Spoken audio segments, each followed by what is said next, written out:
Welcome back, guys. Today we're going to take a look at AFK Arena's new draft arena event, the War of Wits. Now, you enter this through the events tab, and when you enter it, you're going to be greeted with the home screen that's going to have your rank and the top few ranked players. Now, don't stress if your rank is a lot lower. Based on your campaign progression, you will be ranked for the start of the event, but you can always climb further anyway. Now, up the top, you can see record, which you can view old battles, or you can go to spar, where you can spar against your friends and guildmates. Those are not ranked battles, so you won't lose rating, just for the fun. Now, if you want to go into a ranked match, you're going to hit challenge. It's going to take a few seconds and find you an enemy to match against. When you jump into the battle, you're going to be greeted with 4 cards in the middle, and you are going to have 2 cards in your hand and the enemy is going to have 2 cards in their hand. So the game randomly chooses 2 heroes that you will start with and then gives you a pool of 4 in the middle. The coin toss will decide who goes first, and the first player is going to be able to select a card in the middle. Now, those cards in the middle can be heroes or they can be artifacts, which are going to give your team bonuses or weaken your enemies. The level of these cards is represented in the top right corner. That level increases the attack, HP, and defense of your heroes. For a rough estimate, a level 3 hero has about half the HP, defense, and attack of a level 9 hero. Level 9 being the max you can reach. Now, when you select a card out of the middle, you will gain that card in your hand, and then it will be the enemy's turn. However, all the cards in the middle will be leveled up by 1 level, and also a new card will come to replace the old one.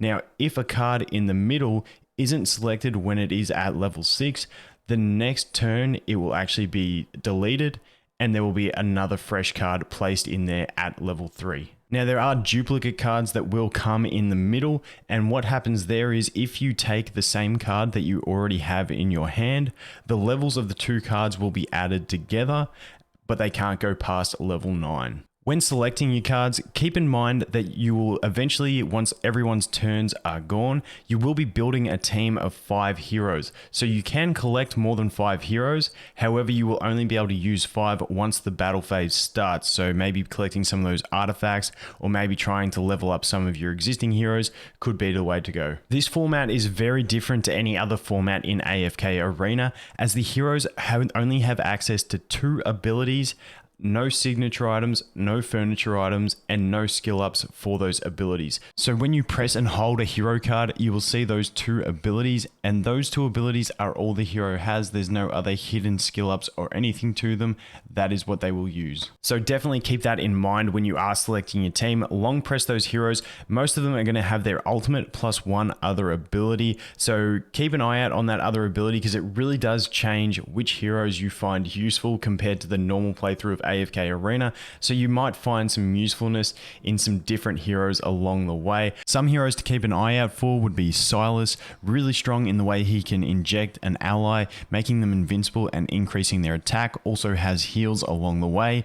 Shamira, even though she's not as great in normal PvP formats, due to the fact that we only have 2 abilities, her AoE can be really strong once she does manage to get an ultimate.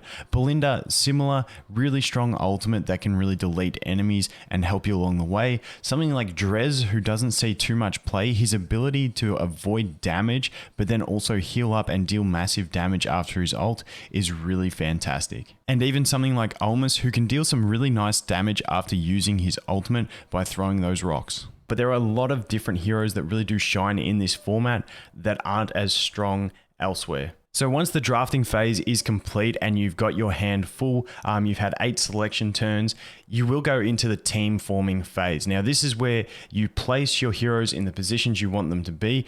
Sometimes you may not even have 5 heroes on your team, or the enemy may not. You don't actually have to collect 5 heroes along the way. Keep that in mind as well. But you will place your heroes in the formation that you want to use them in. The artifacts will automatically be activated. Then you'll hit ready, and then you will go into the battle phase, where where it will show you the battle.